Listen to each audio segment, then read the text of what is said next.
With another election just a week away, our legislators are still trying to come up with a way to implement voter ID laws. Channel 8's Mackenzie Johnson has more on what Nebraska officials had to say on the topic. On Tuesday, Secretary of State Bob Evnen testified in Washington, D.C. at a U.S. Senate committee hearing. Last November, Nebraskans voted to require voter identification at the polls to secure the voting process in the state. I've supported voter ID for many years.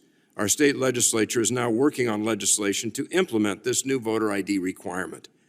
My office estimates that between 97 and 98% of registered voters in our state already have state-issued photo IDs.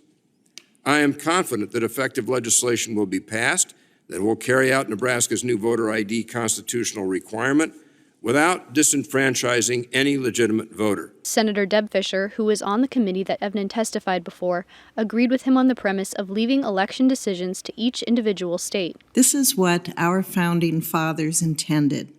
Our role in Congress is to support state and local election officials in this important work, rather than burden them with a one-size-fits-all federalized takeover that is ill-suited to the needs and priorities of various jurisdictions. Evnen also spoke on what he considers to be the greatest threat to election safety, which he says is early voting.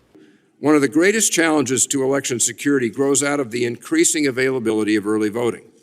The challenges that come with early voting include the opportunity to pressure or intimidate voters and the possibility of vote-buying efforts.